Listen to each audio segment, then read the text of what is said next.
extreme winds exceeding 120 miles per hour are likely as Isaac makes landfall as a Category 3 hurricane, 12 miles east of Panama City, Florida by 5 p.m. this evening. Isaac is not expected to strengthen to a Category 4, but is still a powerful hurricane that will cause a powerful surge. Significant widespread damage and flooding is expected across the Florida Panhandle. Isaac will weaken on shore, downgrading to a tropical storm by 6 p.m. tomorrow, and a tropical depression on Wednesday as it dissipates in southern Maryland. The greatest impacts on land are damaging winds, significant flooding, and tornadoes. Some may be strong to violent. The next advisory by the National Hurricane Center will be issued shortly before landfall occurs. Winds will briefly increase before the eye wall lands on shore. The Emerald Coast will be most impacted, but the outer lands of Isaac will extend throughout eastern Alabama, Georgia, North Carolina, South Carolina, Tennessee, and Virginia. The greatest threat will be heavy rain that may lead to significant flooding. Expect power outages, downed trees, and window damage. Isaac will progressively weaken as it moves further inland. However, the necessary precautions should be taken in the coming hours as Isaac approaches.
This is a civil emergency message for Bay County, Florida. Hurricane Isaac is expected to make landfall in the next few hours near Panama City. Prepare for significant flooding and seek higher ground now. Repeating, Isaac will make landfall in the next few hours.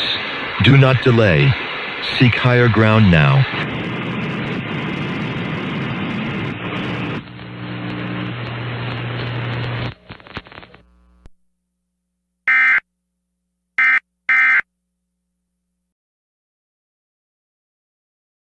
Isaac's landfall is expected within the hour, and we really want to shift our focus to the outskirts of Panama City where Isaac will be making landfall. We already have some flooding and heavy wind damage reported from feeder bands in the Panhandle, and even more northeast in portions of Alabama and Georgia. And this is very important to note, guys. Catastrophic damage and very, very heavy flooding from not only the rain, but storm surge will occur in the Florida Panhandle, especially as the eye wall moves onshore. There's absolutely no excuse for anyone to still be left in Panama City. Those evacuation guidelines have been in place for over 2 days now, and places like Destin, Mexico Beach, and even Pensacola and Mobile are also at extreme risk for significant damage and flooding. What's interesting about this storm is it's taking a pretty similar path to Hurricane Michael from nearly 5 years ago. Obviously not the same intensity, but a major hurricane nonetheless, and everybody who was affected by Michael take those exact same precautions. We already have reports of structural damage near Bunkers Cove, and again, it's not easy to say something like this on air, but there's a good chance of total destruction of smaller outskirts of Panama City, especially in those areas along the coast with higher mobile home density. And we want to turn your attention to Tallahassee real quick, where a tornado warning has just been issued by the National Weather Service. Everyone in the polygon needs to take cover immediately, as this is a dangerous rotating supercell and possibly rain-wrapped as well. So do not wait to hear or see the tornado, especially due to the possibility of a rain-wrapped tornado. You will not be able to see this coming. Do not take a chance. Stay indoors and seek shelter now. Oh, absolutely. Remember, guys, these rotating supercells embedded in these feeder bands here can be prolific tornado producers. Think back to Hurricane Ivan in 2004, where we had 120 tornadoes in 3 days. Oh man, we're also getting multiple reports of intense and continuously rising storm surge ongoing in Panama City Beach, where a couple beach houses have reportedly totally collapsed and completely flooded out. Wow. Good Lord. To anyone still in Panama City, please seek higher ground immediately. We don't want you to ride this out in your homes. Seriously, guys. A hurricane warning has been issued for our area. Storm surge up to 12 feet is expected, and we're already halfway there. Areas close to Panama along the shore may be completely paralyzed for days to even weeks from an event like this, guys. Not to mention the power is completely out, up to 100 miles from Panama City. Again, we've been saying this for days now, but you guys need to be prepared for what's going to be a very long night in the Florida Panhandle. Potentially even portions of southern Alabama and Georgia, given some of those heavy rainfall amounts that we're going to see on already saturated ground. I really cannot stress enough how dangerous this is, guys. Power might be out for weeks, and landfall is projected to occur in the next 10 to 20 minutes max. To anyone in the direct path of the eye wall that is able to hear this, please prepare immediately, as sustained winds of 120 miles per hour, potentially even higher, are about to impact your location. Remember, guys, this is truly a life or death situation, especially if you're not prepared and close to the coastlines. Thank you, Cole. Absolutely right about the winds, as our camera at Sharky's Resort in Panama City Beach has been knocked off and probably blown away. And keep in mind that our equipment is prepared for devastating winds like this.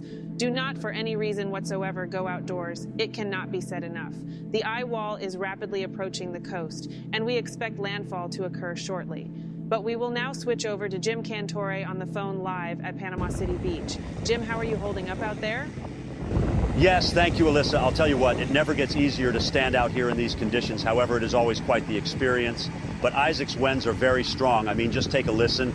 It is absolutely roaring, and we already saw some trees get blown away. Entire trees, not just baby limbs, big boy trees.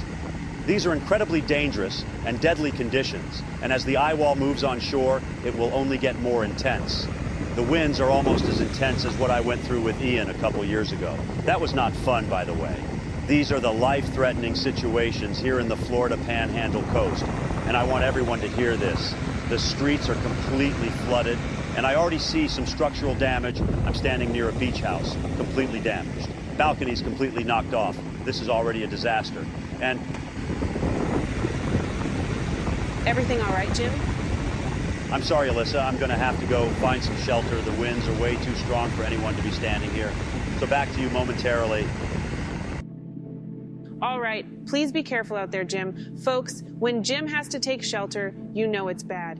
These winds are no joke, and landfall is only about 5 minutes away, and we will continue our coverage of Hurricane Isaac on the Weather Channel. 2 destructive Isaac hurricanes in a 15-year span, that is unbelievable. This part of Florida knows how to brace for a hurricane. It was 5 years ago that Michael impacted this area, and while not on the same strength as Hurricane Michael was, this is still a very, very big and dangerous hurricane about to impact the Panhandle, and the biggest threat with Isaac seems to be the storm surge. The storm is expected to weaken as it moves further inland, so the wind will not be the biggest threat, but still a huge threat, as we saw what Jim put up with moments ago on the ground. And the streets of Panama City and even Destin are completely flooded. Flooding is also a significant concern. Even when Isaac weakens, it will still produce heavy rain that will bring significant flash flooding. Some see a flash flood warning and just blow it off. You can't do that in this situation, especially if you reside in flood-prone areas. Any flood alerts you get with this storm must be treated for what they are. Storm surge flooding is the leading cause of hurricane deaths, so be flood prepared and don't try to swim in flooded waters. I shouldn't have to say this, but it is not a pool party. The National Guard is also preparing for water rescues in the coming hours. Isaac will move quickly after landfall, which may give time for water rescue attempts as early as tonight, but may very well end up having to be delayed until tomorrow. But looks like Jim is back with us. Jim, how are you? We're doing quite all right now. I didn't get hit in the leg by a tree this time, and we were able to make it in safely. So that's the good news. The bad news is Isaac is coming, and I mean coming. The eye wall is literally moving on shore as we speak, and you can really feel the intensity start to pick up now. You know, I'm honestly glad this dodged Category 4 strength, but it is still a major hurricane. And again, we all saw the river streets, and powerful gusts are really starting to kick in here. We are not outdoors, but you can still hear just how insane these winds really are. Nothing to play around with, and certainly nothing to go outdoors for either. Wow, though, wow, it is really picking up. It is about to arrive in all its gusty glory. I really hope that people obeyed the evacuation orders, because if not, you will likely suffer catastrophic consequences from this storm. Sorry to cut you off, Jim, but the Weather Channel now reports to you all that Isaac has made landfall in the Florida Panhandle. Repeating, Isaac has made landfall 11 miles southeast of Panama City, Florida, as a Category 3 storm, but basically in between Panama City and Mexico Beach. Now, Isaac will weaken as it continues, but it is still extremely dangerous, and life-threatening impacts will occur. That's right, and I would like to remind you that it is speeding up. The latest advisory issued shows it moving northeast at about 18 miles per hour at the moment, and perhaps will be moving faster in the coming minutes. Southwest Georgia really needs to start bracing itself for significant rainfall that will lead to dangerous flooding as it moves. Isaac should downgrade to a tropical storm when it moves near Valdosta, but of course, while not hurricane strength, still some pretty incredible winds coming through the area early tomorrow into tomorrow evening.